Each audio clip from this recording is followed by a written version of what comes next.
And civil servants for the tremendous work that they've done to get millions of people onboarded over the last few weeks. And can I ask what steps are being taken to get self-employed people in particular back on their feet in the next stage? Minister. I thank the honourable lady for that question. We've temporarily relaxed the minimum income floor to allow self-employed claimants to access UC at a more generous rate. Meanwhile, the Treasury's Self-Employment Income Support Scheme online service is available from the 13th of May, and DWP is providing mentoring and business support through our new Enterprise Allowance programme. As the economy restarts, we will continue to keep under review how we can best support all of this cohort. We've got a substantive question from Alan Mack, Minister. With permission, Mr Speaker, I'd like to answer questions 19, 20 and 21 together. The HSE is involved in safer workplaces across government. This work is being led by BAYS. DWP have put a number of measures in place ourselves. We have closed job centres to the public, suspended appointments except in exceptional circumstances, and introduced social distancing, extensive comms and routes for staff to raise concerns, and deploying up to 15,000 laptops to allow people to work at home. Alan Mack. Thank you, Mr Speaker. Trade bodies play a key role in helping businesses to comply with coronavirus workplace safety measures. What engagement has my honourable friend had with major trade bodies to keep workers safe? Minister. I thank my honourable friend for that. It's vital that we work with trade bodies. They play a vital role in supporting businesses and ensuring the right messages reach employers within the sectors. In the last few weeks, I've been listening and engaging with key stakeholders such as FSB, British Chamber of Commerce, CIPD and Hospitality UK. One key theme getting across the message is confidence for both employers and employees to be able to come back to work together. We now go across to sunny Lancashire with Anthony Higginbottom. Anthony Higginbottom.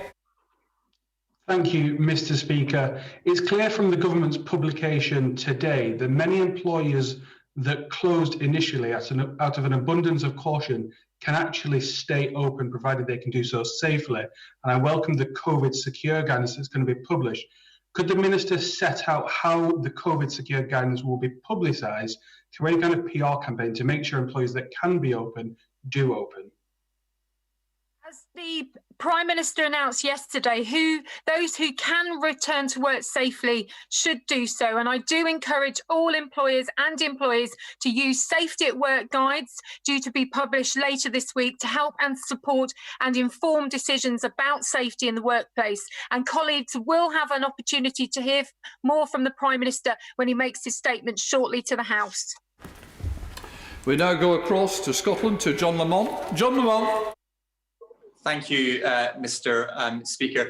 Many employers and employees in my constituency in the Scottish Borders are very keen to get back to work. They want to do so as safely as possible. So could the Minister outline what the government is doing to foster good relations between employees and employers to allow that to happen, and also to allow them to adjust to the new normal way of working? Minister. As I said previously, Mr Speaker, the Department for Business, Energy, Industrial Strategy is leading the way on safer workplaces. There are lots of opportunities to build relationships between employers, employees, trade unions as we open up the economy, and the guidelines will be published in due course. The Health and Safety Executive is an arm's length body of DWP. It's been actively involved in each of the work strands in the sectors, and our department takes an interest in recruitment, helping build confidence so claimants can take up and return to work or take up new employment. Order. That concludes what are referred to as questions to the Secretary of State for Works and Pensions. The arrangements for hybrid proceedings allow for departments to reorder questions according to answering Minister. But I do not believe that this was the House's expectation, that this would lead to the Secretary of State not answering any questions and three important issues being raised by members from the opposition parties being relegated to the bottom of the list. I will raise this matter with the Leader of the House and do not expect to see this repeated. We now come to the questions to the Secretary of State for Foreign Affairs. I will first call the Secretary Dominic Raab to answer the substantive question tabled by Imran Hussain. Foreign Secretary. Thank you, Mr. Speaker. And with your permission, I will answer questions 1, 2, 3, 4, 5, 6 and 7 together. We estimate that over 1.3 million people have now returned back to the UK from abroad on commercial routes. And I can also now tell the House that on the charter flights that we set up, the special arrangements that we set up, now over 30,000 British nationals have returned on 141 flights chartered from 27 countries and territories. We go across to Imran Hussain. Imran Hussain. Thank you, Mr. Speaker. Many of my constituents who've had their flights cancelled are facing considerable financial hardship as they are yet to see any refund for these flights or for hastily arranged alternative flights which were also cancelled. So will the Minister guarantee that those whose flights have been cancelled will be refunded and that the government will step in to make sure this is the case? Foreign Secretary. Well, can I thank the Honourable Gentleman? We certainly share the concern that he's expressed about flights that are cancelled. There is an onus on the operators to make sure that they can be reimbursed. Insurance can also kick in. And in the last analysis, in the last resort, there is also financial assistance that can be made available in the form of a loan, but of course that would have to be repaid on return.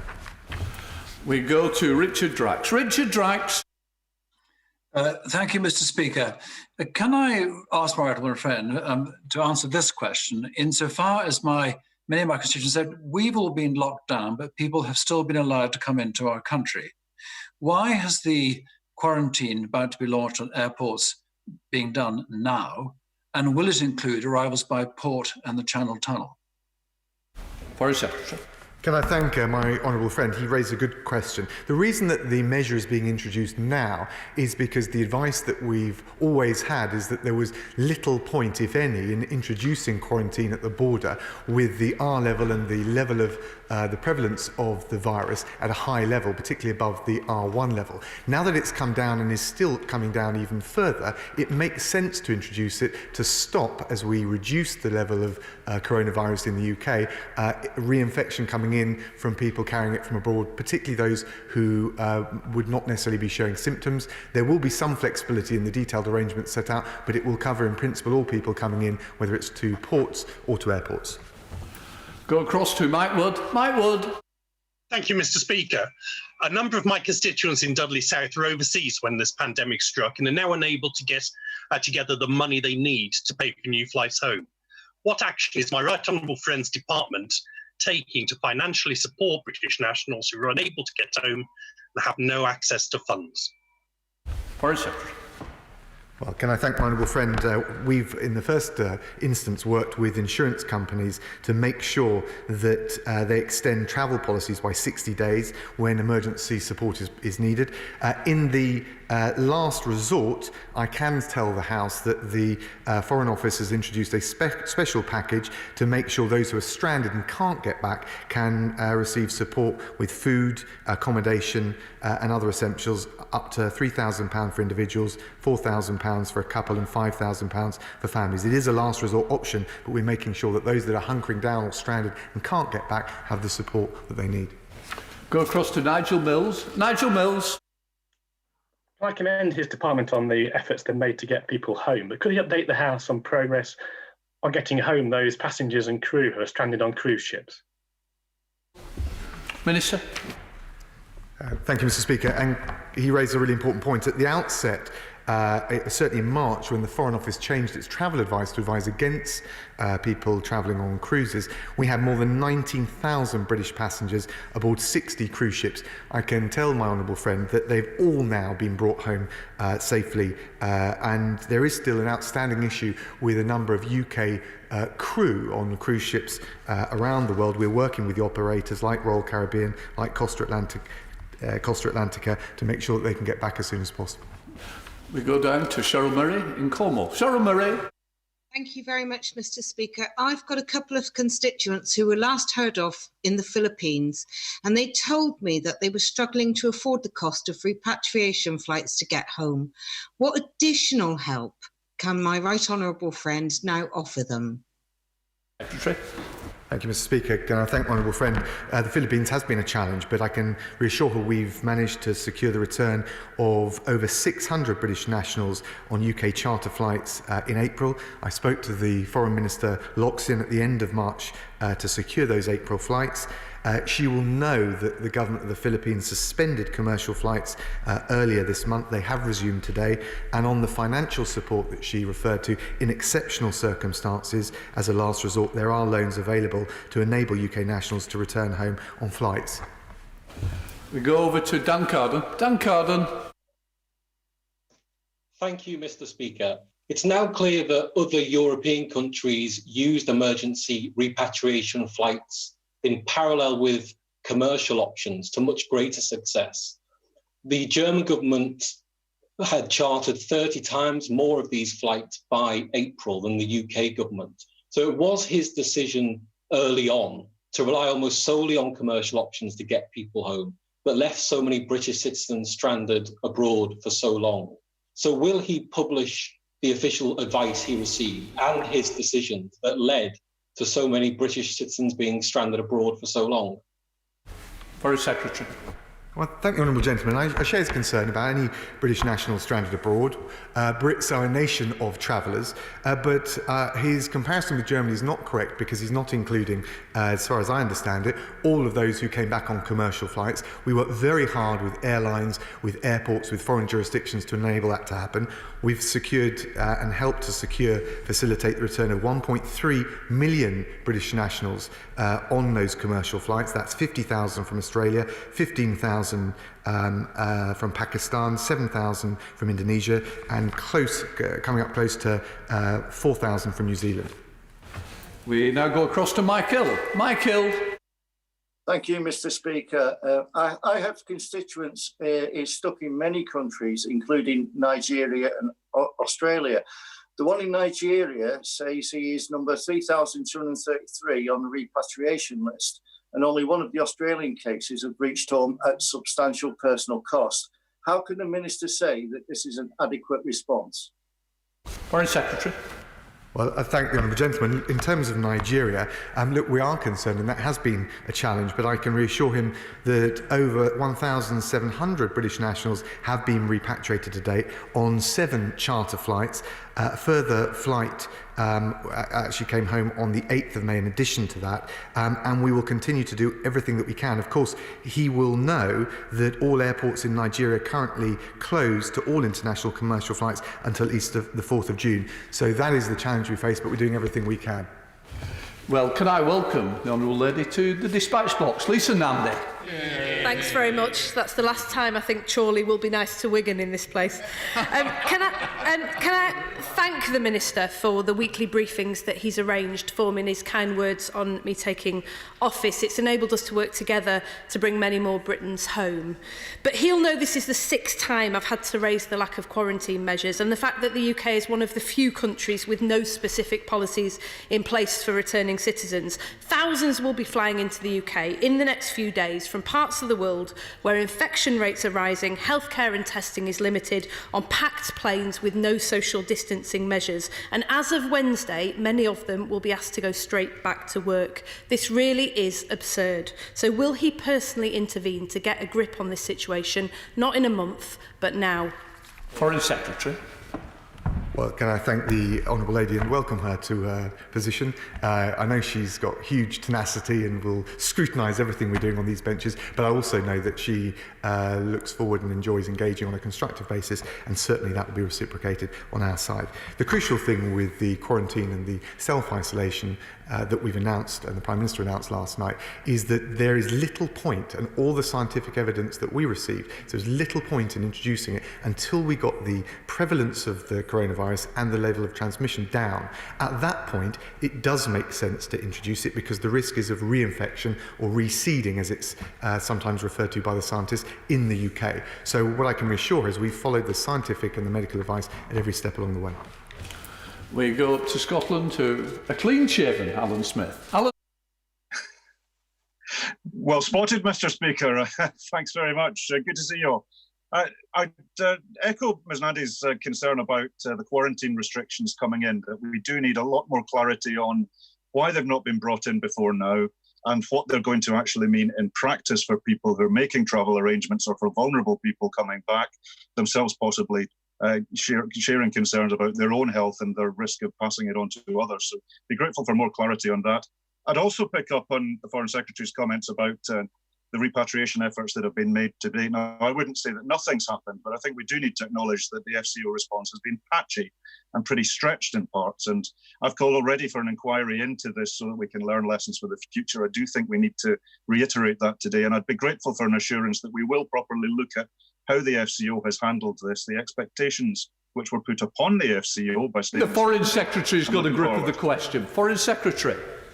Thank you, Mr. Speaker. And the Foreign Office has got a grip of the problem as well, because I take his point. We have been stretched. I think countries around the world, I talk to foreign ministers every day and every week, and we've had a shared challenge, particularly with a great travelling nation like the United Kingdom. At the same time, we've returned through the work with those countries, with the airlines, 1.3 million people from Brits from abroad on commercial flights. We've now gone over 30,000 returned on the charter flights that we've arranged. We've got all those who are travelling on cruise ships back. And actually, I think the consular team, the Foreign Office and our networks around the world deserve a great praise, but we take nothing for granted. We're not complacent for a moment, and we'll keep up those efforts with all the other scheduled flights and charter flights that we're looking at to return other stranded nationals. We've got a substantive question for Aaron Bell, Foreign Secretary. Aaron Bell. Foreign Secretary. It's a substantive question. Thank you, Mr. Speaker. He's absolutely right that we will... Some group questions. Forgive me. With your permission, Mr. Speaker, I will group questions 10, 11 and 12 together. The UK is playing a leading role in supporting global research and development efforts to find a vaccine, with vaccine trials commenced in this country and the UK leading internationally to find and distribute vaccines abroad. We'll cross to Aaron Bell. Aaron Bell. Thank you, Mr. Speaker. The Prime Minister acknowledged that although it's an international race to find a vaccine, it's not a competition, and a breakthrough could come anywhere around the world, though one of the first likely candidates is the Oxford project that will, if successful, be manufactured by a consortium, including Cobra Biologics, in my constituency of Newcastle-under-Lyme. But I know they're keen not to produce just enough for the UK, but enough to send around the world, especially to the many countries with no manufacturing capacity of their own. So could my right honourable friend reassure me that we are coming to reciprocal understandings with other nations around the world to ensure that any vaccine, wherever it's produced, both reaches the UK swiftly, but is also made available on an international basis as soon as possible? Foreign Secretary. Thank you, Mr. Speaker. The Honourable Gentleman is absolutely right. We want to spearhead the race, the pursuit of a vaccine through the research that's been conducted in this country and, if possible, manufactured at the kind of scale that would not just deal with UK needs, but also those more broadly. And through the contributions that we're making to the Coronavirus Global Response Initiative, to CP, to the Gavi funding calls, we are the leading donor in the latest call for donations to make sure not only that we can provide vaccines for UK nationals here at home, but also make sure that they can be expanded, particularly for the most vulnerable countries abroad. Go across to sunny Lancashire again with David Boris. Thank you, Mr. Speaker. Mr. Speaker, can I thank my right honourable friend, the Foreign Secretary, for his personal intervention after a text at 11 o'clock at night with the Moroccan authorities, which allowed one of my constituents to return home to Malta. Does he agree with me that keeping commercial routes into the UK open is critical in ensuring British nationals can continue to return home, as these routes have a vital connection for many of my constituents who were struckable? Foreign Secretary. Thank you, Mr. Speaker. Can I thank my honourable friend and also thank him for his tenacity and for raising the case of his constituents so swiftly. I'm delighted and of course relieved that they've been able to get home. And he's absolutely right with the broader point he makes. Yes, the charter flights are important. We've got over 30,000 British nationals back on those flights, but we have had to work very hard to keep the airports open, to keep particularly the transit hubs open. As a result of that, we've managed to secure the return safe and sound of over 1.3 million UK nationals on those vital commercial flights. Staying in the northwest, we go to Chris Green. Chris Green. Thank you, Mr. Speaker. Thanks in part to our leadership in and working with international partners on the Gavi programmes. We're in a leading position to collaborate in developing and manufacturing vaccinations. Does my right honourable friend agree that we need to take the same collaborative approach to developing and, crucially, manufacturing a vaccine to tackle COVID-19. Foreign Secretary. Well, I thank my honourable friend. He's absolutely right. We're proud to be pioneering trials in this country to crack the issue of finding a vaccine. Of course, the manufacturing base we've got here, we've got an incredible pharmaceutical sector. We need to be leveraging that. And we're also proud internationally that we co-hosted the Coronavirus Global Response Initiative on the 4th of May. And we will be hosting the Global Vaccine Summit on the 4th of June. As I said, in relation to CP and Gavi, we're the largest donor to the recent calls for funding. We'll continue up that international collaboration, which is so vital. Go back across the shadow, Foreign Secretary, Lisa Nandy. Thanks very much, Mr. Speaker. The UK's participation in the International Pledging Conference was extremely welcome, but it was deeply concerning that the USA was notable by its absence. Without US participation, the search for a vaccine will undeniably be slower and more lives lost. So can he reassure us that he or the Prime Minister did ask the United States to attend? What was the reason for turning us down? And what realistically does he think the UK can do to turn this situation around before not just the Gavi summit that he mentioned, but the Crunch G7 Leaders Summit in June? Foreign Secretary. Well, can I thank the Shadow Foreign Secretary? She raises an excellent point. This is a moment where we need to try and reduce political tensions and work collaboratively right across the world. In relation to returns, I work with my Cuban opposite number, my Chinese opposite numbers, and foreign ministers from around the world. And when it comes to finding the vaccine, I think there's an even stronger impetus. We'll keep making the case in the G7 bilaterally with the Americans, with all the countries, the major countries, to try and get a really strong international leadership. And of course, we will continue to try and make sure that's as broad and as deep a coalition as possible. We're Tom Tugendhat, we're unable to connect, so what I'm going to do is call Minister James Duddridge to answer the substantive question tabled by Ruth Jones. Minister Duddridge. The humanitarian situation in Zimbabwe is bad. I had been an optimist on Zimbabwe post-Mugabe, but things are bleak across the political, economic, social and humanitarian fronts. Her Majesty's government stand ready to support, but only when we see genuine reform. Until then, we support the people of Zimbabwe with a £140 million development package, but crucially, none of this money goes directly through the government of Zimbabwe. We go across to Ruth Jones. Ruth Jones. Thank you, Mr. Speaker, and I thank the Minister for his update there. There are currently 7 million people in urban and rural areas of Zimbabwe in urgent need of humanitarian assistance, compared to only 5.5 million in August last year. So what conversations has the Minister had with the Zimbabwean government to discuss its humanitarian needs? Minister. On Thursday, I spoke to the DFID head in Zimbabwe and also our ambassador in relation to the situation. But they were very clear, as I am, that we need domestic reform in Zimbabwe as well as external international development. I will now call Minister James Cleverly to answer the substantive question tabled by Robert Largham. Minister Cleverly. Thank you, Mr. Speaker. We are concerned about Iran's destabilising regional activity. The Islamic Revolutionary Guard Corps provides military and financial support for groups that include the Houthis and Hezbollah. Support for these groups is in contravention to the UN Security Council resolutions and undermines prospects for regional stability. We have called upon Iran to play a constructive role in the region, and ministers and senior officials routinely raise concerns with Iranian counterparts and regional partners. Go across to Robert Largham. Robert Largham. Thank you, Mr. Speaker. The Islamic Republican Guard Corps is the nexus of Iran's destabilising activities, distributing funds and weapons in Iraq, Lebanon, Syria and Yemen.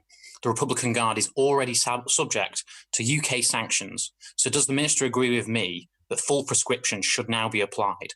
And does he share my concerns that the expiration of the JCPOA arms embargo in October stands to enable the Republican Guard to expand its murderous regional actions? Minister.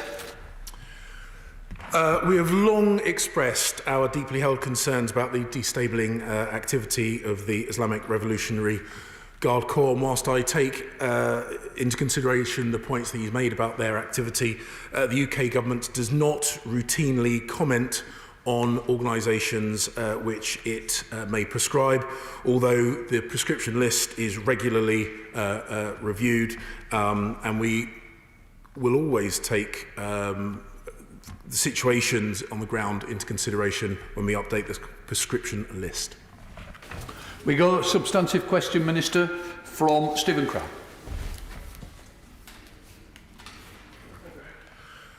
With permission, Mr. Speaker, I will answer questions 17 and 18 together.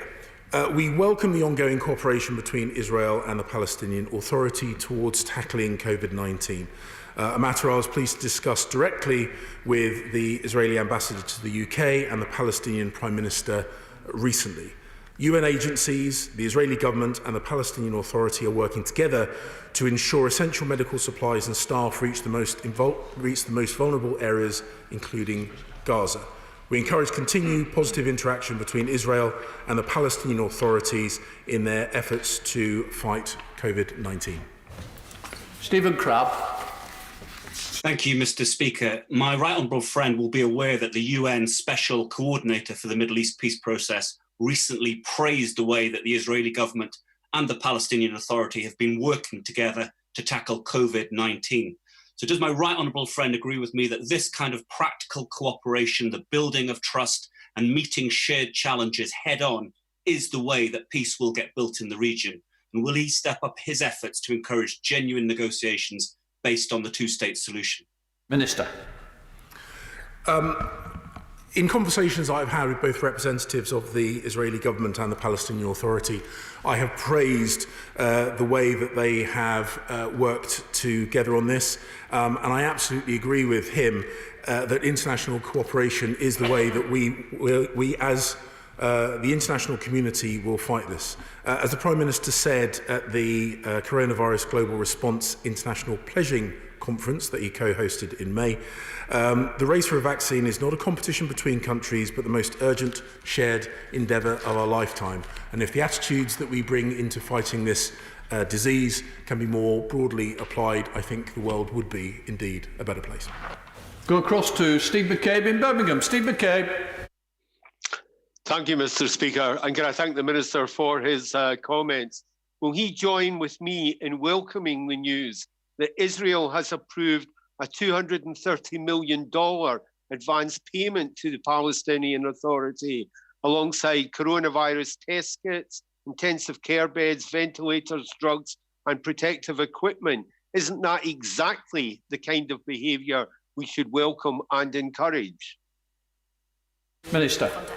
I thank the honourable gentleman for the points he's made, and we have indeed commented positively to the Israeli government about the way that they have worked with the Palestinian Authority, and indeed I've made the same point to the Palestinian Authority representatives in the way that they have worked with the Israeli government. It does indeed show a pattern of cooperation which should be replicated, and indeed I hope is a step towards building trust that will enable a sustainable, peaceful solution to the situation in Israel and the Palestinian Authority. Speed up the answers, Minister, please. We now go across and welcome Wayne David in his new position. Wayne David. Thank you, Mr. Speaker. As has been said, there's encouraging cooperation between Israelis and Palestinians with regard to COVID-19.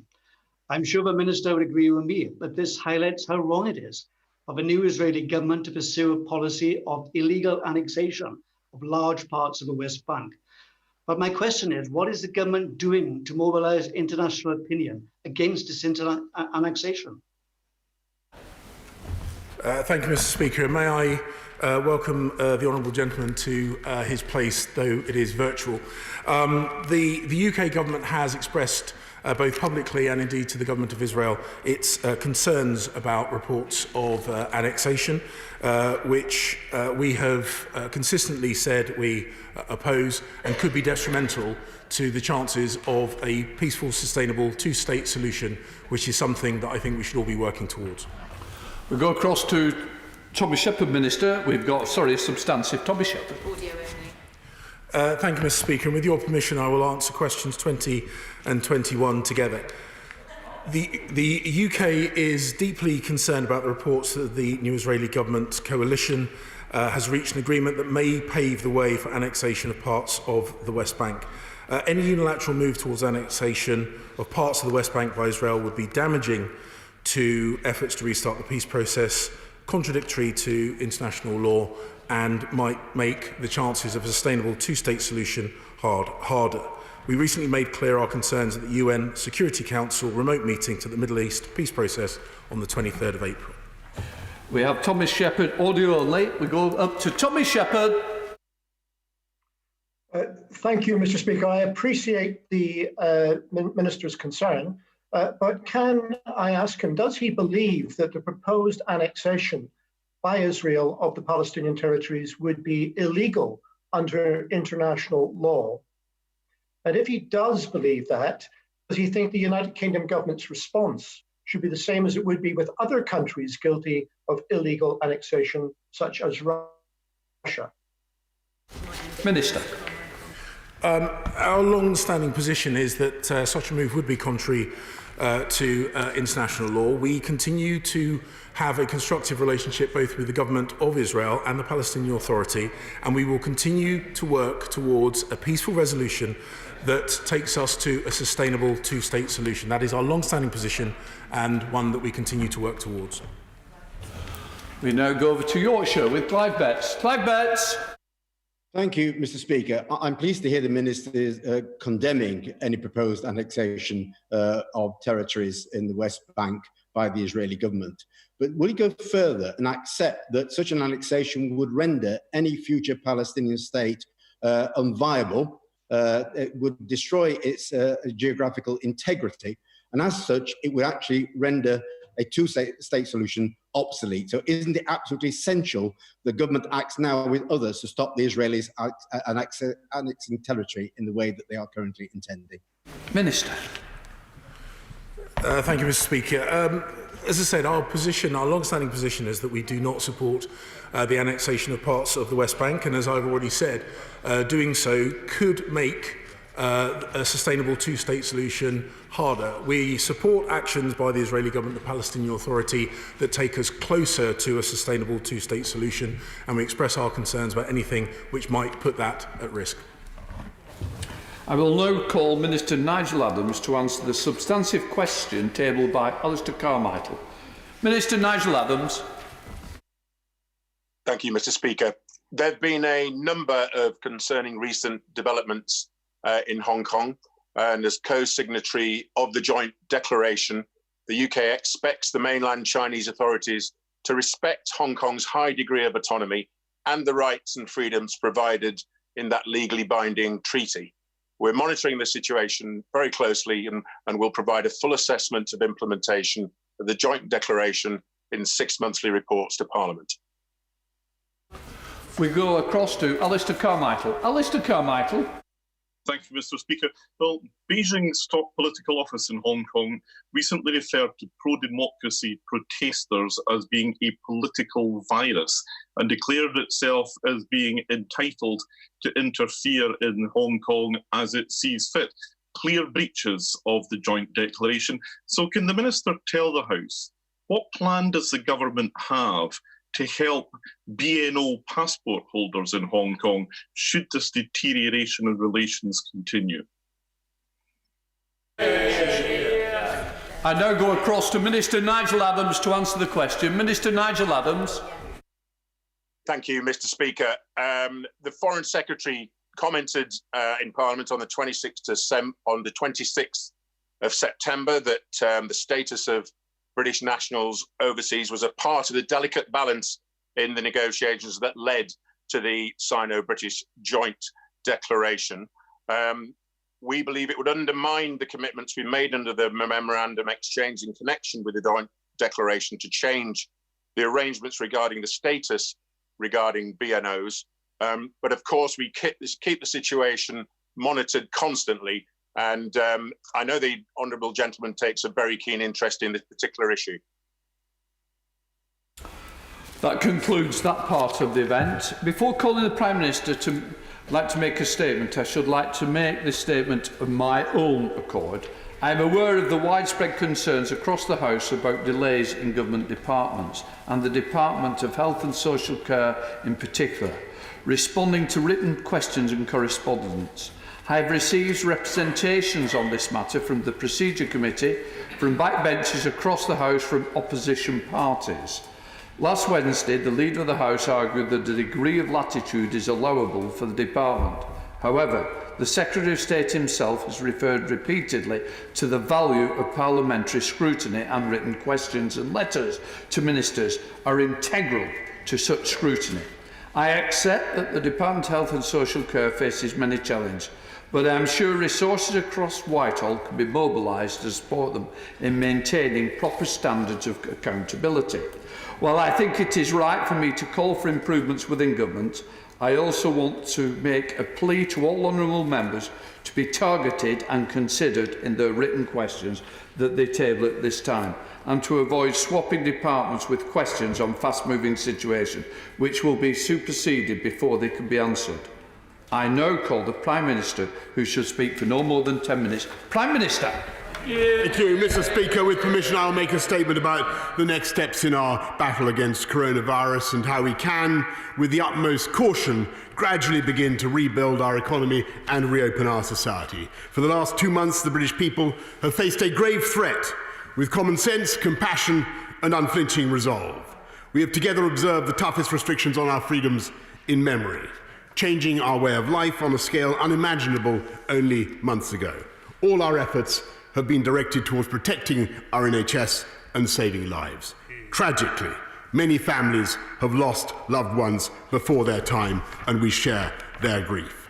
Yet our shared effort has averted a still worse catastrophe, one that could have overwhelmed the NHS and claimed 500,000 lives. Every day, dedicated doctors, nurses and social care workers, army medics and more have risked their own lives in the service of others, and they have helped to cut the reproduction rate from between 2.6 and 2.8 in April to between 0.5 and 0.9 today. The number of COVID patients in hospital has fallen by over a third since Easter Sunday. Our armed forces joined the NHS to build new hospitals on timetables that were telescoped from years to weeks, almost doubling the number of critical care beds and ensuring that since the end of March, at least a third have always been available. Our challenge now is to find a way forward that preserves our hard-won gains while easing the burden of the lockdown. And I will be candid with the House, this is a supremely difficult balance to strike. There could be no greater mistake than to jeopardise everything we've striven to achieve by proceeding too far and too fast. We will be driven not by hope or economic revival as an end in itself, but by data and science and public health. And so the government is today submitting to the House a plan which is conditional and dependent, as always, on the common sense and observance of the British people and on continual reassessment of the data. That picture varies across the regions and home nations of the United Kingdom, requiring a flexible response. Different parts of the UK may need to stay in full lockdown longer, but any divergence should only be short-term, because as Prime Minister of the UK, I am in no doubt that we must defeat this threat and face the challenge of recovery together. Our progress will depend on meeting 5 essential tests: protecting the NHS, reducing both the daily death toll and the infection rate in a sustained way, ensuring that testing and PPE can meet future demand, which is a global problem, but one that we must fix, and avoiding a second peak that would overwhelm the NHS. A new UK-wide joint biosecurity centre will measure our progress with a 5-stage COVID alert system, and the combined effect of our measures so far has been to prevent us from reaching level 5, a situation that would have been in which the NHS would have been overwhelmed, and to hold us at level 4. Thanks to the hard work and sacrifices of the British people, by following the social distancing rules, we're now in a position where we can move in stages to where I hope the scientific advice will tell us that we are down to level 3. But this will only happen if everyone continues to play their part, to stay alert and to follow the rules. We must also deal with the epidemic in care homes, where a tragic number of the elderly and vulnerable have been lost. And while the situation is thankfully improving, there is a vast amount more to be done. And of course, we need a world-leading system for testing and tracking and tracing victims and their contacts. So I'm delighted that Baroness Harding, the chair of NHS Improvement, has agreed to take charge of a programme that will ultimately enable us to test hundreds of thousands of people every day. All this means that we have begun our descent from the peak of the epidemic, but our journey has reached the most perilous moment where a wrong move could be disastrous. So at this stage, we can go no further than to announce the first careful modification of our measures. Step one in moving towards COVID alert level 3, a shift in emphasis that we can begin this week. Anyone who cannot work from home should be actively encouraged to go to work, and sectors that are allowed to be open should indeed be open, but subject to social distancing. These include food production, construction, manufacturing, logistics, distribution, scientific research. And to support this, to explain this again, we're publishing guidance for businesses on how to make these workplaces safe, COVID secure. People who are able to work from home, as we've continually said, should do so. People who cannot work from home should talk to their employers about returning this week and the difficulties that they may or may not have. Anyone with COVID symptoms, obviously, or in a household where someone else has symptoms, should self-isolate. We want everyone travelling to work to be safe, so people should continue to avoid public transport wherever possible, because we must maintain social distancing, which will inevitably limit capacity. Instead, people should drive, or better still, walk or cycle. With more activity outside our homes, we would now advise people to wear a cloth face covering in enclosed spaces where social distancing is not always possible, and you're more likely to come in contact with people you don't normally meet. The reason is face coverings can help to protect each other and reduce the spread of the disease, particularly if you have coronavirus-like symptoms. But this does not mean, I must stress this does not mean wearing medical face masks, 2R or FFP3, which must be reserved for people who need them. We have all lived so far with onerous restrictions, Mr. Speaker, on outdoor spaces and exercise. And this is where my honourable friend interjects from the Secretary, because I know he's a keen swimmer, Mr. Speaker, and unfortunately we can't do anything for swimming pools, but we can do something for lakes and the sea. This is where we can go significantly further, and because there is a lower risk outdoors than indoors. So from Wednesday, there will be no limits on the frequency of outdoor exercise people can take. You can now walk, sit and rest in parks. You can play sports and exercise, and you can do all these things with members of your household, your own household, or with one other person from another household, provided you observe social distancing and remain 2 metres apart. And I do hope that's clear, Mr. Speaker, and I'm conscious people want to come back and ask questions in more detail, and I'll be very happy to answer. We shall increase the fines for the small minority who break the rules, starting at £100 but doubling with each infringement up to £3,600. You can drive as far as you like to reach an outdoor space subject to the same rules and the laws and guidance of the devolved administrations. I'm sorry to say, however, Mr. Speaker, that we shall continue to ask those who are clinically vulnerable, including pregnant women and people over 70, or those with pre-existing chronic conditions, to take particular care to minimise contact with those outside their households. And we must continue to shield people who are extremely vulnerable. They should, I'm afraid, remain at home and avoid any direct contact with others. I know that easing restrictions for the many will only increase the anguish of those who must remain shielded. So the government will look at every possible way of supporting the most vulnerable. Mr. Speaker, all of our precautions will count for little if our country is reinfected from overseas. So I give notice that we shall introduce new restrictions at the UK border, requiring 14 days of self-isolation for international arrivals, while respecting our common travel area with Ireland. Every day, we shall monitor our progress, and if we stay on the downward slope and the R remains below 1, then and only then will it become safe to go further and move to the second step. This will not happen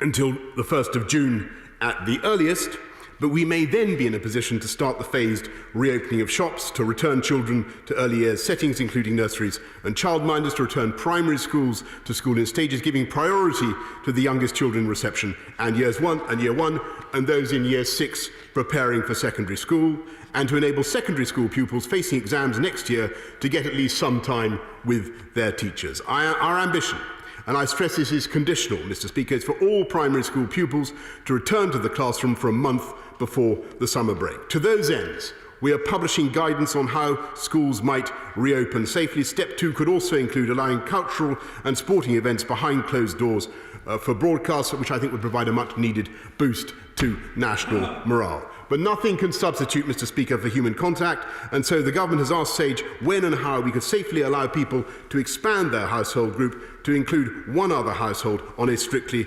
reciprocal basis. Finally, no earlier than July, and Mr. Speaker, I'm conscious that you wanted me to wind up, and I may say... I did say 10 minutes, and you've gone over it quickly. I understand that. Well, perhaps, Mr. Speaker, would it be in order if I requested that my interrogation could continue for a little bit longer in order for me to make all these points? No earlier than July, we may be able to move to step 3 if and only if supported by the data and the best scientific advice. We would then aim to reopen some remaining businesses, including potentially hospitality, cinemas and hairdressers, as well as places of worship and leisure facilities. And this will depend on maintaining social distancing and new ways of providing services. So we will phase and pilot any reopenings to ensure public safety. And I must be clear again, if the data goes the wrong way, if the alert level begins to rise, we will have no hesitation in putting on the brakes, delaying or reintroducing measures locally, regionally or nationally. Mr. Speaker, our struggle against this virus has placed our country under the kind of strain that will be remembered for generations. But so too has the response of the British people. So too will the response of the British people, from dedicated shop workers keeping our supermarkets open and ingenious teachers finding new ways of inspiring their pupils, to the kindness of millions who have checked on their neighbours, delivered food for the elderly, or raised astonishing amounts for charity. In these and in so many other ways, we are seeing the indomitable spirit of Britain. And, Mr. Speaker, let me summarise by saying that people should stay alert, by working from home if you possibly can, by limiting contact with others, by keeping your distance to 2 metres apart where possible, washing your hands regularly, and if you or anyone in your household has symptoms, you all need to self-isolate. Because if everyone stays alert and follows the rules, we can control the virus, keep the rate of infection down, and keep the number of infections down. And that is how we will be able, Mr. Speaker, to save lives and to save livelihoods as we begin to recover from the coronavirus. And I commend this statement to the House. What I'd like to say is to the Leader of the Opposition, please take an extra minute after that. Thank you. Leader of the Opposition, Keir Starmer, 6 minutes. Yeah. Thank you, Mr. Speaker. Can I thank the Prime Minister for advance copy of his statement and for advance copy of the command paper that his office sent through an hour or so ago, and for taking time to speak to me and other opposition leaders yesterday before his speech. And can I start by acknowledging just how difficult the decisions are that now fall to be taken? We do recognise how difficult they are. What the country needs at this time is clarity and reassurance. And at the moment, both are in pretty short supply. And at the heart of the problem, it seems, is that the Prime Minister made a statement last night before the plan was written, or at least finalised. And that has caused considerable confusion. So yesterday afternoon, there was a number 10 press release that said, from Monday, i.e. today, anyone who can't work from home, for instance, those in construction and manufacturing, should be actively encouraged to go to work. So it's understood from that it was today was the start day, and that was for construction and manufacturing. A few hours later, the Prime Minister made his statement. There was no express reference to time frame. Today, in the command document, page 25, it says that these policy changes apply from Wednesday, and the list has been expanded from construction and manufacturing to other sectors. So now we have a start date of Wednesday and a wider range of sectors that are going back to work on Wednesday. So far, so good. One of the key issues then is, will there be guidelines in place to ensure safety at the workforce? They were being consulted on last Sunday. They were vague and had big gaps in. So under protective equipment, it just said to be inserted or to be added. In the document I've now seen, it says that workplaces should follow the COVID secure guidelines, which I assume are the same guidelines, as soon as practicable. But under page 22, it says they will be released later this week. So we know some people are going back to work on Wednesday. The guidelines have not been published. They're apparently going to be released later this week. So can I just ask the Prime Minister, will the guidelines, the safety guidelines, be ready for Wednesday, which realistically means tomorrow, if workplaces are going to be ready for them for Wednesday morning? If not, is he seriously asking people to go back to work without the guidelines? Have the guidelines now been agreed with businesses and trade unions? That was the attempt that was going on Sunday a week ago. And do the guidelines only apply in England? Can I then turn to getting to work, because this has been the other issue of some concern. The Prime Minister said last night that people shouldn't rely on public transport. The command paper now, page 26, says the government is working with transport providers to bring services back to pre-COVID-19 levels as soon as possible. So bring the services back to their old levels, and says social distancing guidelines on public transport must then be rigorously followed. So ramp up the service, new guidelines for social distancing. But again, we learned from page 26, unfortunately, those guidelines not ready. And they're coming later in the week. Well, are they coming tomorrow, ready for Wednesday, or later in the week? Because otherwise people will be using public transport, operators required to operate to guidelines that don't yet exist. And again, is that for England only? And have those guidelines been agreed with the transport providers and the relevant trade unions? Mr. Speaker, one other point about work. There is a real concern that the Prime Minister might be able to clarify for those that have got childcare responsibilities, with schools not going back till June, and I understand the conditionality behind that. Should they go back to work on Wednesday or not? Because they're in a quandary as to what to do. Can I then turn to international travel? Last night, the Prime Minister said in his speech that he was proposing to impose quarantine on people coming into the country by air. Well, given that 100,000 people have arrived in the UK since the start of lockdown, why is that only being introduced now? And is it only for those arriving by air? Because the command paper now says it's for all international arrivals. So does that mean all ports? And again, is that England or the UK? But it then goes on to say these international travel measures, i.e. the quarantine, will not come into force on Wednesday, unlike the other policy changes, but will be introduced as soon as possible. So when's that going to be? The Prime Minister also said we're going to be driven by the science, the data and public health. So what is the scientific evidence and the public health basis behind the measures announced and the stay alert message? And finally, the Prime Minister will know that there's not consensus either on messaging now or on policy between the UK government and those in Wales, Scotland and Northern Ireland. Not something I know he wanted to see, but now we're in that position. Raises serious concerns with a real danger of divergence. And again, this is clear from the document that he provided to me an hour or so ago. Page 27 says, travel to outdoor spaces is now permitted irrespective of distance, but we must respect the different rules in Scotland, Wales and Northern Ireland. Does that mean one can travel to the border but not presumably beyond the border where there are differences, which makes enforcement extremely difficult and clarity really difficult? So what can we do, what can he do to ensure that we exit lockdown as one united kingdom just as we entered it? Mr. Speaker, there are lots of questions, but so far precious few answers. The country does need clarity on this, and people need reassurance above all else. They need it in the next 48 hours. So can the Prime Minister now please provide that clarity? Prime Minister.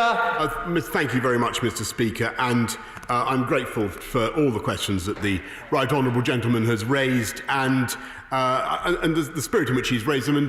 And let's be absolutely clear, what we're trying to do now, I think he was good enough to refer to himself. We're moving from a situation in which the people of this country have had the overwhelming impression that there's a very clear and simple piece of advice, Mr. Speaker, that we all have to obey, which is, broadly speaking, stay at home.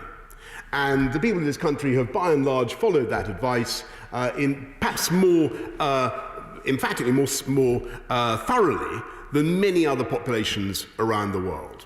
But thanks to their efforts, what's happened is that we've got the disease, we've made huge progress, Mr. Speaker, in fighting the disease, we've got the R down, and we need now to begin, as it were, to acknowledge the progress that has been made and to take the small, limited steps that we can with the R down where it is. And that's what the government is trying to do. And clearly, when you're coming out of a message that is so gloriously simple as stay at home, there will inevitably be complexities that he's rightly alluded to. Let me try and deal with some of the issues that he raised. What we're saying now is that you should stay at home if you can, but go to work if you must, if your job doesn't allow you to go to work. And plainly, he raised properly the issue of people who don't have the right childcare, Mr. Speaker, and we will count on employers to be reasonable. If people can't go to work because they can't get the childcare that they need, then plainly they are impeded from going to work, and they must be defended and protected on that basis. If their kids can't yet go to school because the schools aren't back, then plainly they can't go to work. And I think people with common sense, businesses, employers with common sense do understand that. I think it's incumbent on all of us to get that message across. But I think one thing that was perhaps missing from his analysis, Mr. Speaker, was the simple fact that over the last couple of months, actually plenty of businesses, from construction to manufacturing, office businesses of all kinds, actually have been proceeding, and they have been working. They've been doing so in a way that respects social distancing, that is as COVID compliant as possible. And so, to answer his specific questions about the timescale for the publications of our guidelines, we will be publishing the guidelines on places of employment today, tonight. Transport will be out tomorrow, and we're being very, very consistent in what we've said throughout this period. At the very beginning, we said that you should stay at home if you can, go to work if you must. What's changed now is the emphasis and the encouragement that we're giving to people, as it were, to follow the initial guidance of March the 23rd, I think it was. He asks, Mr. Speaker, about what science it's going to be based on, and how we've reached the conclusions that we have. As I said last night, as I told the House, the reproduction rate of the disease is now between 0.5 and 0.9. It varies across the country, as he rightly says, and that's why actually different approaches by the devolved administrations are to be welcomed where those are appropriate to their specific needs. But overall, and I think that all leaders of the devolved administrations would confirm this, there is a very, very strong desire to move forward as 4 nations together. And perhaps I can sum up, and we all share the strong view that you should stay at home if you can. That remains the position. So the steps we're taking today are modest steps, entirely governed by the science. We hope that we may be in a position, and this is entirely conditional, to take further steps in. Forgive me, Mr. Speaker. Further steps in the next few weeks. He asks an entirely, given the complexity of what's being said, and he raises a perfectly reasonable point about people moving across the border into Wales for recreational purposes, or I totally and believe me, there will be myriad other hypothetical situations which people will be able to raise. But let's be absolutely clear, Mr. Speaker, that I think everybody understands what we are trying to do together.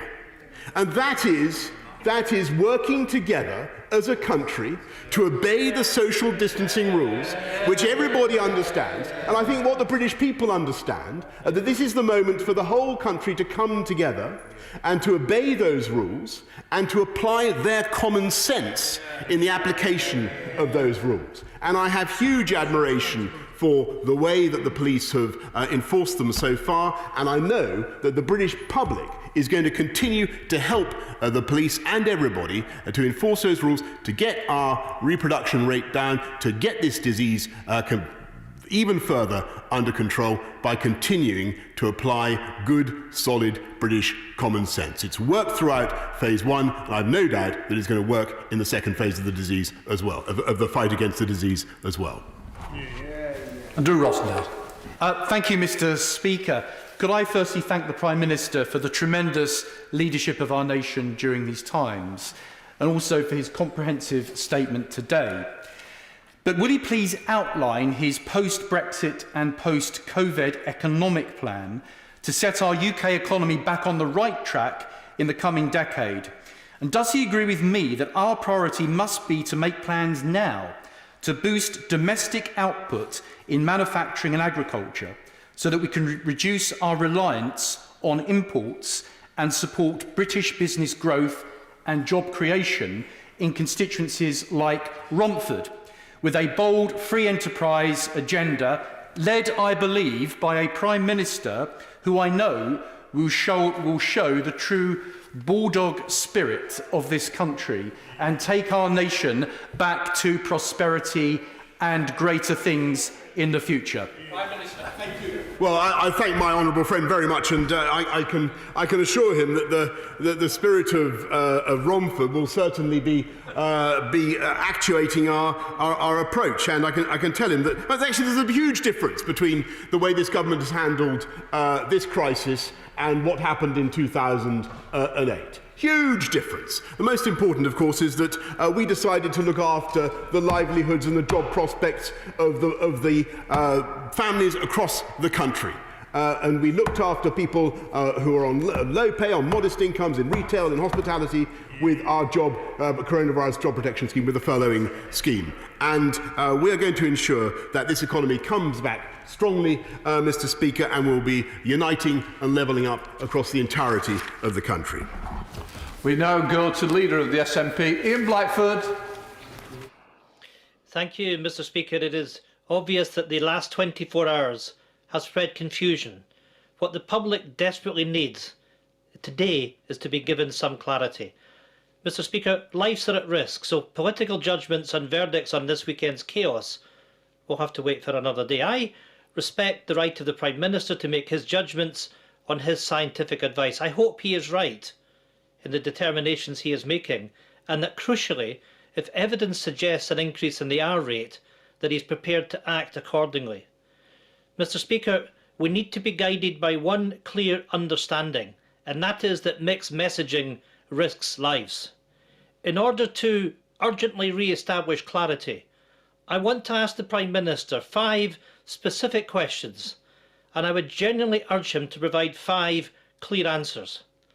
So for clarity, will the Prime Minister confirm that he accepts and respects that in the devolved nations the advice clearly remains: stay at home, protect the NHS and save lives, and that it is the legal right of all the First Ministers to set their approach for Scotland, for Wales and for Northern Ireland? Mr. Speaker, in terms of the new slogan, last night the Prime Minister said, and I quote, "I have consulted across the political spectrum across all 4 nations of the United Kingdom." Can the Prime Minister therefore explain why his government didn't share his new slogan with the devolved administrations, leaving them to learn of the change in the Sunday newspapers?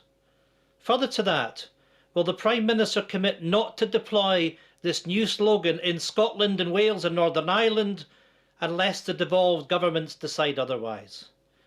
On quarantining following travel, when will these quarantine measures come into force? And can the Prime Minister confirm if his own Transport Secretary has told airline industry leaders that if there are too many obstacles in implementing it, it may not even happen? And finally, for ultimate clarity, will the Prime Minister reaffirm for the public and businesses in Scotland that the advice that they should follow will come directly from the Scottish Government and not the advice that he gave in last night's broadcast? Minister. Mr. Speaker, I think just quickly, the answers are 1, yes. 2, I think stay alert is a valid piece of advice, and indeed so is stay at home if you can. My answer, number 4, is no. And Mr. Speaker, I would just say to the right honourable gentleman quite simply that I do think that the UK has been able, thanks to the cooperation I've had not just with honourable members opposite, but across all 4 nations, I think we have been able to make a huge amount of progress together. I think most people actually understand where we are in fighting this disease. Most people looking at the reality, the practical reality of the advice that we are giving today can see that overall there is far, far more that unites the UK than divides it, though I know that it is always the political temptation to accentuate the divisions. That is not going to be the approach of this government, and I don't believe it should be the approach that commends itself to parties across this House. Can I just urge members to speed up in the questions and certainly in the replies from the Prime Minister? I now go across to Kevin Hollinray. Kevin Hollinray. Well, thank you, Mr. Speaker. Can I welcome the Prime Minister's statement and his approach to start to reopen the economy while keeping the virus under control? Testing and tracing is key to the way forward. Would my right honourable friend agree that a way, if we can reduce the time taken to get test results back from the current 5 days to as little as 24 hours, would make that approach even more effective? Absolutely, my honourable friend is completely right, and speed of turnaround is crucial in improving our testing. We have done 100,000 tests again yesterday. I'm pleased to say, but clearly pace of turnaround is absolutely critical for getting up to where we need to be, 200,000, as he knows, by the end of the month, and then a much more ambitious programme thereafter. Go across to Sir Edward Davey. Sir Edward Davey. Throughout this crisis, many of us have put party politics aside to support the national effort to defeat coronavirus. And we want to keep doing that, not least because the British people have sacrificed so much already. Yet in return, the government must be clear with the British people and reassure us that ministers are following the science and the advice of independent experts. So will he confirm new reports that neither the Chief Medical Officer nor the Chief Scientific Advisor signed off yesterday's shift in the public health message from stay at home to stay alert? Speaker, that's not right. We go across to Mike Wood. Mike Wood. Thank you, Mr. Speaker. Many businesses restarting operations are unlikely to have order books full enough to sustain a full workforce for months after the end of formal restrictions. Will the Prime Minister look at how job support can be tapered rather than being withdrawn overnight but more flexibility added, like being able to re-furlough for a week at a time to reflect a firm's workforce needs. Mr. Speaker, I do think that the furloughing scheme has been one of the most remarkable features of the government's response, and it is unlike anything seen internationally. 6.5 million people currently are being supported. It is absolutely right that we should do it. I don't want to anticipate what my right honourable friend, the Chancellor, is going to say, but the House will hear more about that, Mr. Speaker, tomorrow. We go across to Liv Saville-Roberts in Marion. Liv Saville-Roberts. I understand the sense of optimism the Prime Minister wishes to convey, and I understand that people need hope. But we must not forget that over 31,000 people are dead. To the hundreds of thousands of grieving families, this doesn't feel like victory in a fight.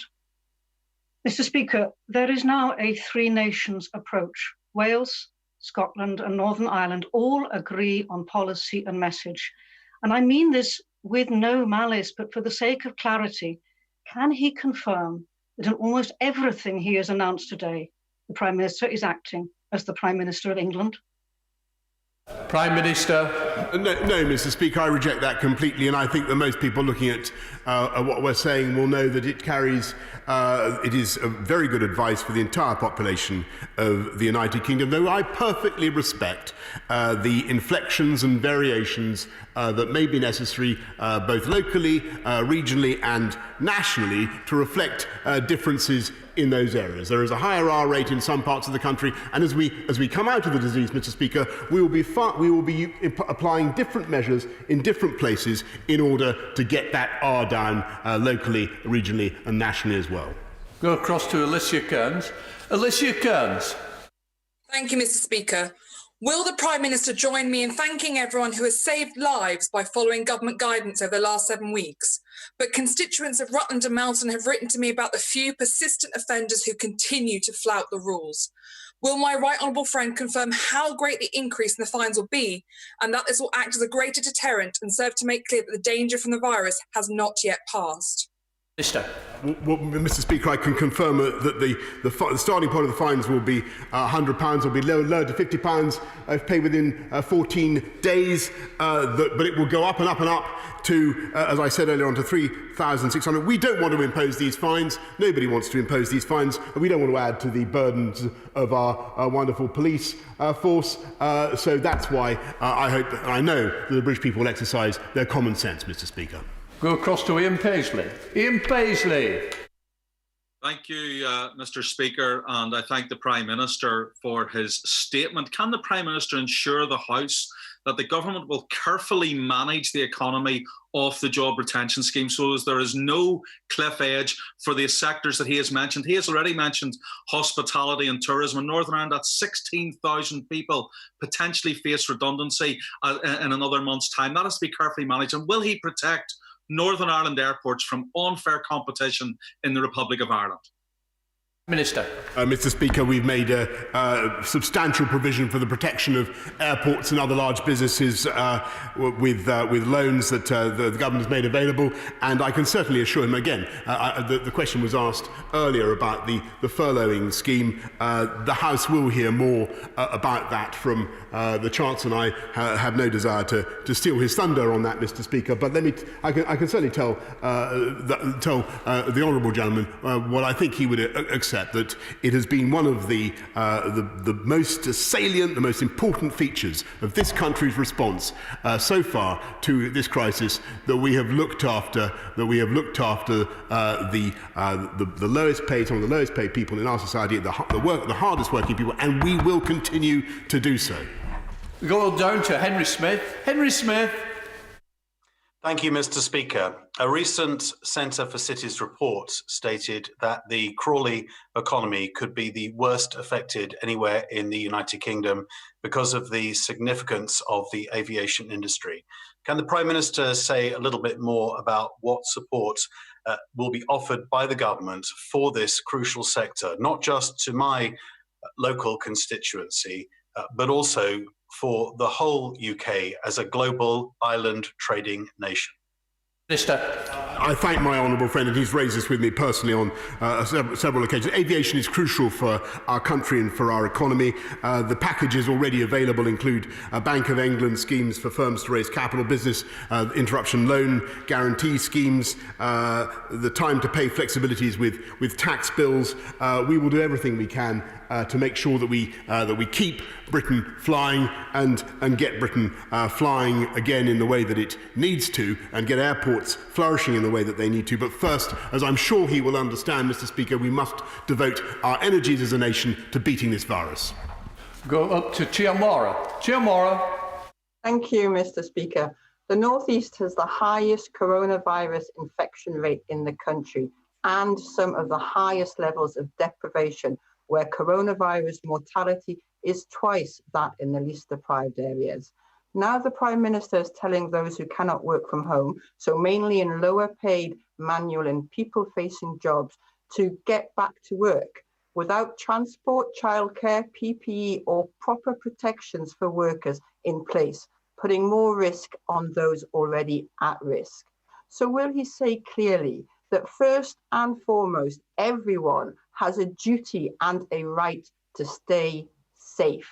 Yes or no? Prime Minister. Absolutely, Mr. Speaker. And I just remind of what I said to the Right Honourable Gentleman, the Leader of the Opposition, earlier on. Don't forget that many businesses have kept going throughout this crisis across many sectors, but we are going to insist that businesses across this country look after their workers, are COVID secure, COVID compliant. The Health and Safety Executive will be enforcing it, and we will be having spot inspections to make sure that businesses are keeping their employees safe. And it will of course be open to employees who do not feel safe to raise that, not just with their employers, but with the HSE, with the Health and Safety Executive as well, Mr. Speaker. We go to Michael Fabricant. Michael Fabricant. Thank you, Mr. Speaker. We all know it'll take a while yet, but eventually the UK will be free of COVID-19. When that does happen, what is my right honourable friend's vision? Does he want to see a return to the old normal of pollution and crowded commuter trains, or does he see a better and cleaner future? Okay, well, out of this tragedy and out of this disaster, of course, we hope that some changes and some opportunities will come. And I certainly see a huge opportunity for cleaner, greener transport. The UK will continue its mission to be a net zero nation by 2050. We know we can do it. And as the House will know, we've committed £2 billion, Mr. Speaker, to investing in cleaner transport, walking, cycling amongst them. We go over to Jeremy Corbyn. Jeremy Corbyn. Thank you, Mr. Speaker. Does the Prime Minister recognise that the COVID crisis has exposed grotesque levels of inequality within our society? And his statement yesterday has given a carte blanche to many employers to try and force people to come back to work without proper consideration of their health and safety, without consideration of the dangers that they're going to suffer in travelling to work. And does he not recognise that his statement, whilst the death rate is so high and the reinfection rate continues, will actually probably make the situation worse, not better? Will he reconsider very, very carefully and not lift the restrictions and not lift the lockdown until it's absolutely clear that we do have corona crisis under control, rather than affecting, as it is, the poorest and most vulnerable people in our society the worst? And his statement, I believe, will make the inequalities in this country even worse at the centre of this crisis. Prime Minister. Well, Mr. Speaker, I must say I reject that characterisation of what we're doing. We are effectively restating the position of March the 23rd, but with a change of emphasis to make it clear that those who cannot work from home in sectors such as construction and manufacturing should go to work, provided that work is going to be COVID compliant, COVID secure. He's right to raise that vital issue of safety, provided the transport to get those workers there is COVID secure and COVID compliant. We're publishing papers today and tomorrow about how we propose to do that. It is a small step forward, but I believe it's the right step forward. The country has made huge exertions to bring the R down, Mr. Speaker, and made huge exertions to get this virus under control. It's right now that we should make some small steps forward. We go over to South Yorkshire, Alexander Stafford. Alexander. Thank you, Mr. Speaker. Can I first thank the Prime Minister for his clear statement and for support and guidance he has given us all across Rother Valley. It is clear that this government is taking a balanced and pragmatic approach that ultimately will save lives. However, can the Prime Minister confirm that this plan is both dynamic and flexible enough to ensure that we can reopen up different businesses at different times and in different locations so that we can kickstart our economy as soon as we are able to, as only with a strong economy can we have a strong NHS? My honourable friend is entirely right to, and I congratulate him, by the way, on the birth of his daughter Persephone, perhaps appropriate for a country that is beginning to take steps out from the darkness, Mr. Speaker. We will, as we do that, as we take these steps, we will of course be flexible. As I said in my answer just now to the right honourable gentleman from Islington, we will make sure that where there are local flare-ups, where we see the disease taking off again, we will not hesitate to put on the brakes. But he's absolutely right that to have a strong NHS, as we must and we do and we will, we need a strong economy as well. We're going up to Scotland to Drew Hendry. Drew Hendry. Thank you, Mr. Speaker. Reports in the press say that his government are preparing to cut the rate of support in the furlough scheme by a quarter. Can you assure us that this is not the case and that his advice for people to return to work is not an excuse to reduce spending over public health? Minister, I have a considerable respect for the press, but I would advise him not to necessarily to believe everything that he reads about that matter until he's heard from the Chancellor, who, as I say, will be speaking to the House tomorrow about it. Going down to Warrington South, Andy Carter. Andy Carter. Thank you, Mr. Speaker. Can I welcome the Prime Minister's statement and recognise the maximum caution he is taking in gradually lifting these restrictions? I've heard today from many constituents here in Warrington who are parents of school-aged children. They're keen to return to work this week in a safe way, but will need some help with looking after their families while schools remain closed. Can the Prime Minister outline what guidance government are giving to parents to help them with childcare? Prime Minister. Well, Mr. Speaker, he raises a very, very important point, which I've addressed earlier a couple of times, and I want to stress again, for the benefit of the House, that and for the country, we want to, if we can, we want to bring primary schools back at the beginning of next month, reception year 1 and year 6, and then to have all primary school children getting at least a month of education before the holidays in July. I appreciate that as that's going to be a process in which not everybody will be able to get their kids into school as fast perhaps as they would in order to get, but they would like in order to get back to work. There will be childcare needs. My right honourable friend, the Secretary of State for Education, will be setting out in further detail how we propose to help those with particular childcare needs. But I want to stress that if you can't get the childcare you need to get to work, then that is plainly an impediment on your ability to work, and your employer should recognise that. We go to Catherine McKinnell. Catherine McKinnell. Thank you. Prime Minister, hundreds are dying every day and we still don't have sufficient testing and tracing to measure and control the spread of infection, yet the government's starting to relax lockdown in a haphazard and confusing manner. He continues to claim his strategy is a success, despite us having the highest death toll in Europe. So is it the government's position that as long as the NHS can cope, it's less important how many catch this virus and sadly die? Mr. Speaker, I must reject what she said about relaxing lockdown. We're not ending the lockdown.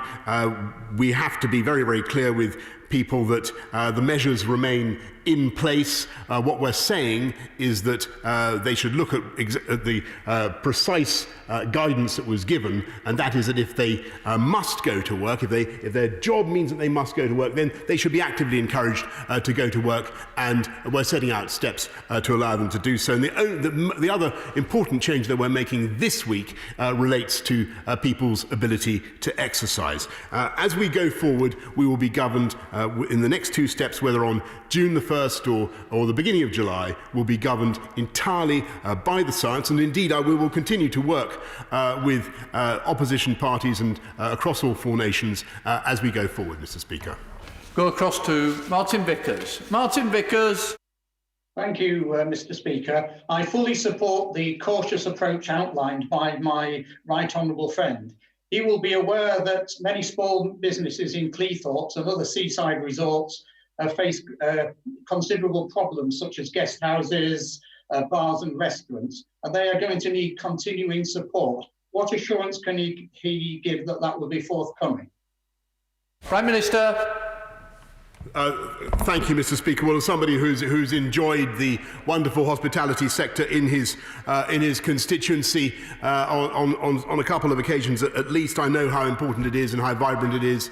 And I would just remind him of what has been achieved so far to support the hospitality sector with the coronavirus job retention scheme, the furloughing scheme. I think it has been very, very important. The bounce back loans so far, I think, have paid out. Loaned £5 billion already, and I don't want to anticipate what, as I say, my right honourable friend the Chancellor will say about the furloughing scheme, but the House should expect, as I've said several times, more very shortly.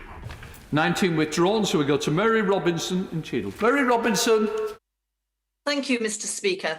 In Greater Manchester, whilst the curve is flattening, it is not clearly on a downward path, with an R rate which could be as high as 0.9. In view of this, what message would my right honourable friend give to my constituents in terms of their alertness on the 5-tier scale? And does he agree that for city regions such as Greater Manchester, a significant increase in testing and contact tracing is vital in controlling this virus as we begin to ease the restrictions? My honourable friend is entirely right, and that's why we're recruiting 18,000 trackers, tracers by the 18th of this month, and they will conduct a huge operation, Mr. Speaker, to trace anybody who's been in contact with somebody who tests positive for the virus, which is, of course, why it's so vital, as she rightly says, to have a massive testing operation that is being hugely scaled up. As I've told the House today, yesterday we achieved 100,000 tests. We're going to go up to 200,000 by the end of the month, and testing, tracking and tracing will be absolutely integral to our ability finally to defeat this virus. Go across to Karen Burke. Karen Burke. Thank you, Mr. Speaker. If there is to be a return to employment, it is absolutely dependent upon safe public transport. As I understand the roadmap, face coverings are to be advisory and the wearing of them will not be enforced. Can I ask the Prime Minister for a one-word answer?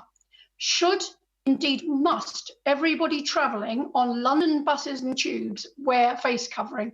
Yes or no? Prime Minister. I think she said should or indeed must, and there are two.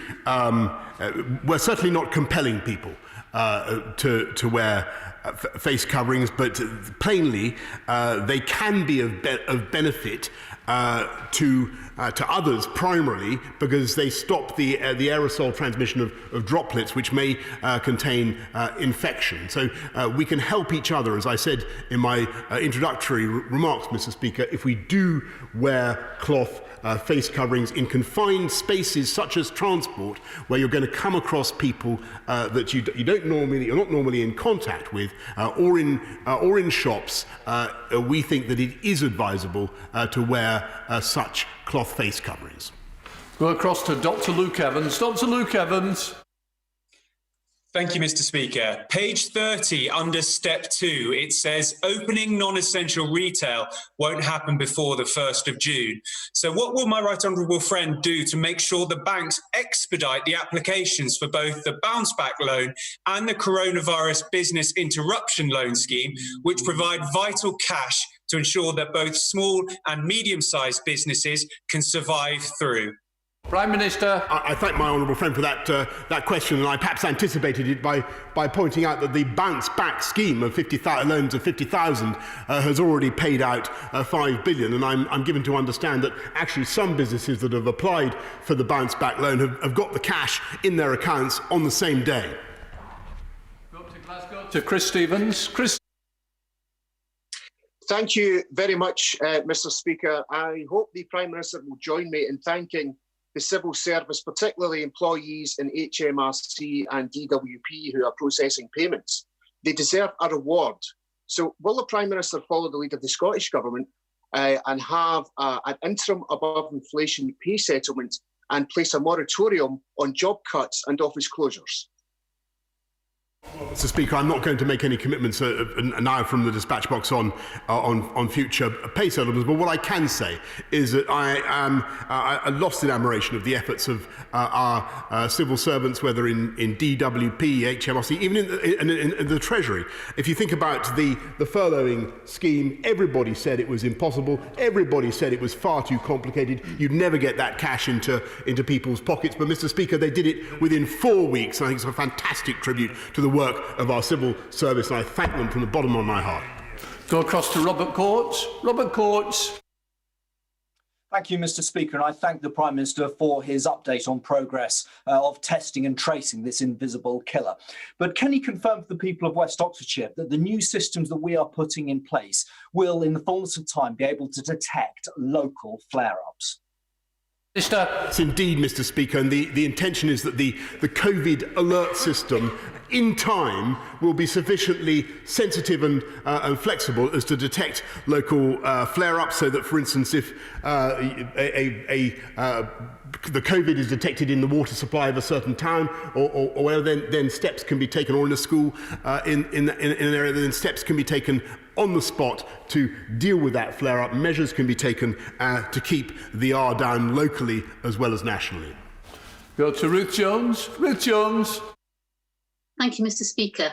The Prime Minister claims to have devised a new stage of his plan, having consulted across all 4 nations of the UK. Yet the First Minister of Scotland claims the first she saw of it was in the newspapers. The First Minister of Wales says the UK government only engages in fits and starts, whilst the First Minister of Northern Ireland is sticking to the original stay-home message. Devolution does exist, and we have it here across the UK. So can the Prime Minister please explain what on earth is going on? Prime Minister. Well, Mr. Speaker, I think any impartial view of what the UK is doing will see there is much more that unites our approach than divides it. Though, as I say, I note that, of course, it might seem attractive sometimes to accentuate the divisions. We fully respect and understand the necessity where there are different rates of infection, the necessity sometimes to take a different approach. But I can also say to the Honourable Lady that there has been intensive communication and very good communication between this government and all the devolved administrations throughout this period, and that will continue. 26 is withdrawn, so we go across to Kate Green. Kate Green. Thank you, Mr. Speaker. No one should be expected to take up or return to a job that isn't safe. So can the Prime Minister confirm that there is no intention of changing the relaxation of rules on benefits conditionality? Doing so could pressure people to attend unsafe and risky workplaces. Of course, Mr. Speaker, nobody should be penalised for doing the right thing and helping this whole country to defeat this virus. We now go across to Robert Halford. Robert Halford. Thank you, Mr. Speaker. Close to 90% of vulnerable children are not in education. Will my right honourable friend support a catch-up premium alongside a national education volunteer force of graduate charities and retired teachers to provide tuition and pastoral care to these left-behind pupils? Prime Minister. I thank my right honourable friend for what he does to campaign for vulnerable children and for education generally. We're looking at an Education Endowment Foundation, working with the Education Endowment Foundation and other partners to see what we can do to support the most disadvantaged vulnerable children. He will know that, of course, under the existing measures, Mr. Speaker, vulnerable children can now go to schools. I want to thank all the teachers who are currently teaching them, as they're teaching at least some of the children of key workers. Go across to James Murray. James Murray. Mr. Speaker, Perivale, Greenford and Norfolk tube stations in my constituency have twice the London average of construction workers living nearby.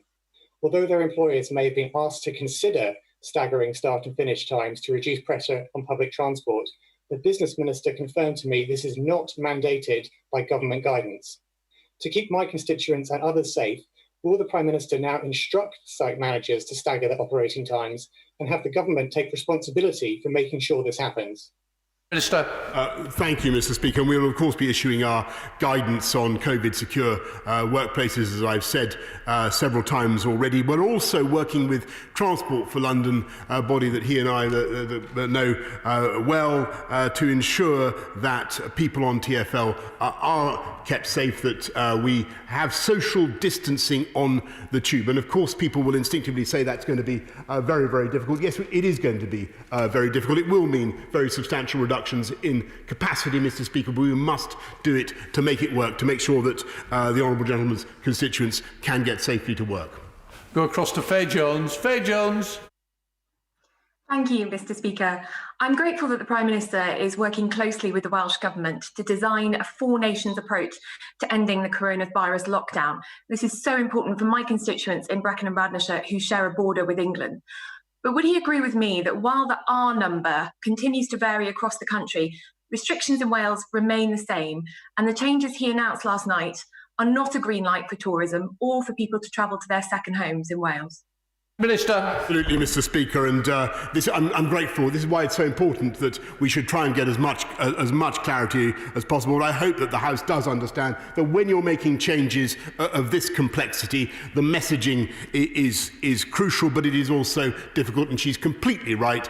We don't want to see people. Let me repeat: we don't want to see people travelling to another home for a holiday or to a second home. That is not what this is about. This is about allowing people the pleasure and the exercise of going to places, to parks, to places, to national parks, places of outstanding beauty, and taking advantage of the open air. Lawrence Robertson, going across to Lawrence Robertson. Thank you, Mr. Speaker. Just a few days ago, my father, Jim, died of coronavirus in hospital, but he didn't catch the virus in the community. He caught it in the hospital when he went in for another illness.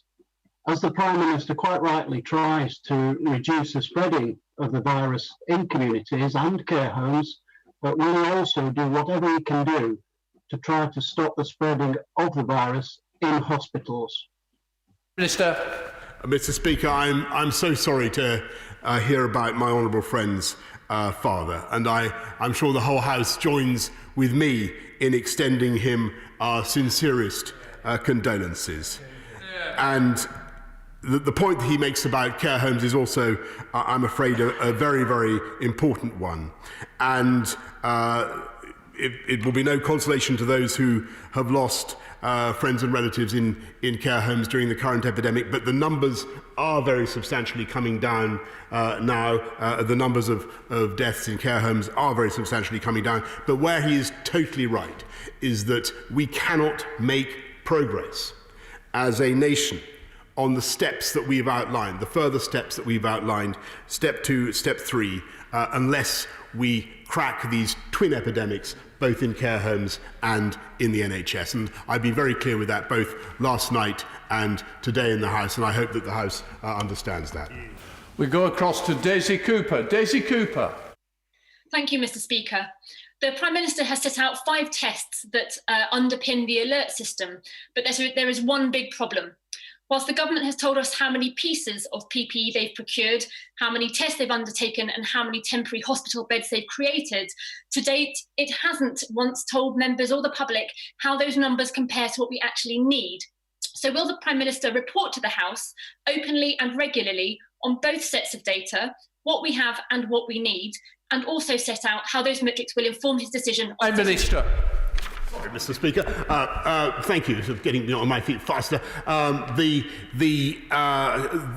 Honourable Lady raises a very, very important point. I will try to give the House more details of what we are doing, but I can tell her that so far, in spite of all the difficulties that I know people have experienced with PPE, it is the case that we've had no national stockouts on or absolute shortages of any item of PPE, and we're continuing to turn the situation round and to get billions of items to where they need to go. We go across to Sir Edward Lee. Sir Edward Lee.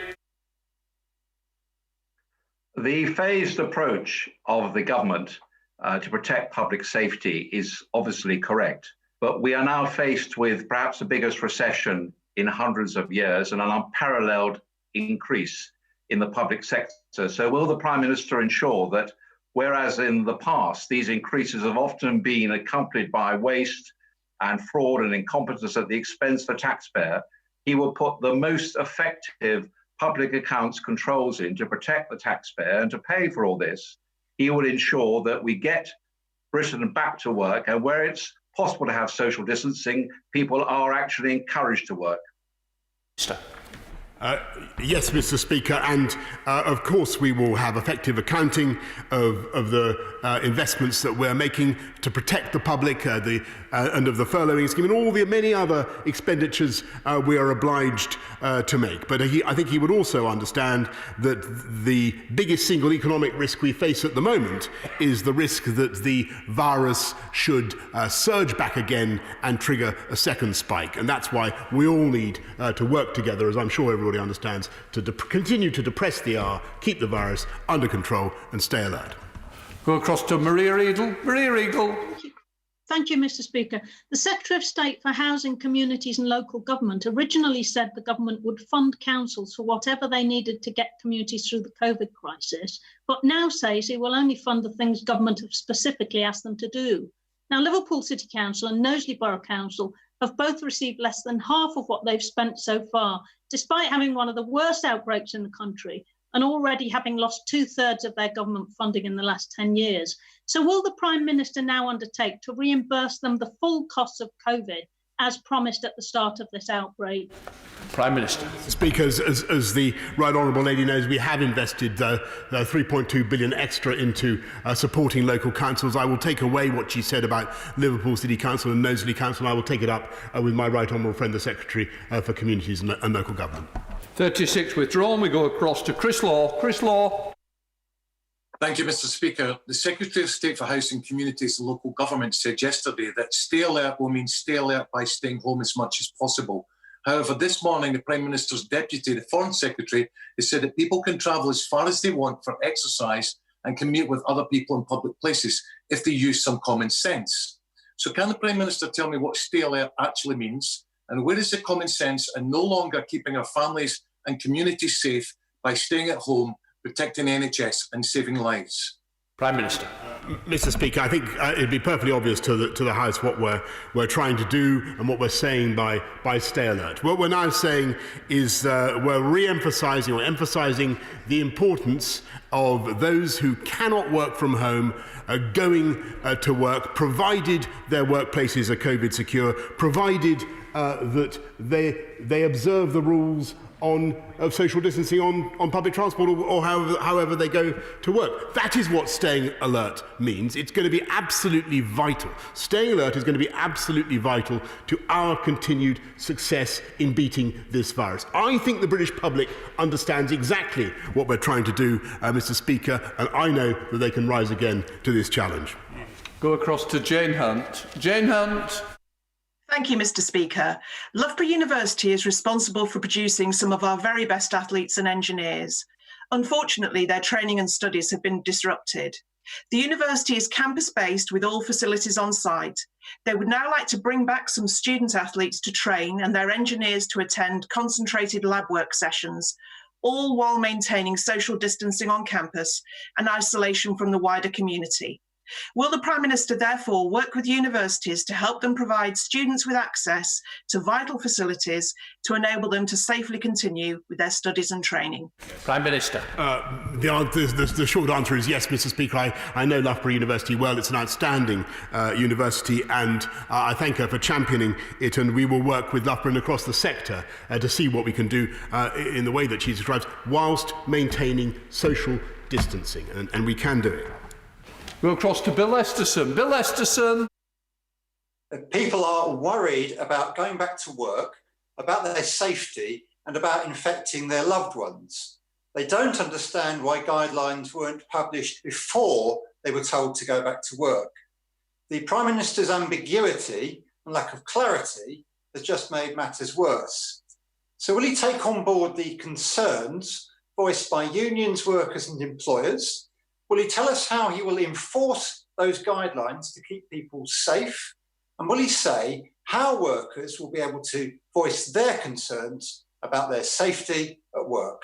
Mr. Speaker, this country has made huge progress in the last 2 months. Thanks to our collective efforts, we've got the R down below 1. Now is the time to make small, calibrated changes, respectful always of the science and of the risk of a second spike. And that's why we're emphasising that if you must go to work, if you can't work from home, then you should do, provided. Now, he's right to draw attention to this, provided your workplace is COVID secure, and we're publishing further guidance on that, and provided you observe the rules on social distancing. It's common sense. I do think the British people understand what we're trying to do, and I think they also understand that this is the right time, Mr. Speaker, to begin those modest steps.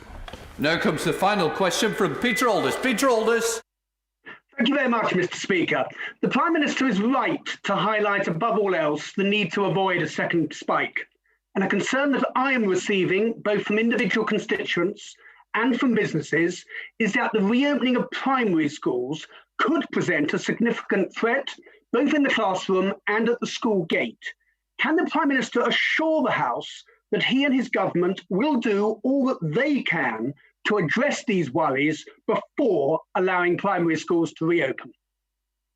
Mr. Speaker, and I should stress that we've only made the announcement on primary schools, as we say everything, because we have the guidance from our scientists and our medical officers, and we think that we could get to that stage on June the 1st. But I want to stress to him that it is all, as I said to the House, it's all conditional, it's all provisional. We must continue to drive down the R. We must continue our fight against the coronavirus, and we will be publishing guidance, Mr. Speaker, about safety in schools, about how parents, teachers and children can use schools, can go to schools with confidence, Mr. Speaker. There will be change, the environment will be different in our school settings, but that doesn't mean that they should be closed down forever. We will be gradually, if we can make progress, we will be gradually restarting, as I say, in June. Order. I suspend the House for 30 minutes till 11 minutes past 5. Order.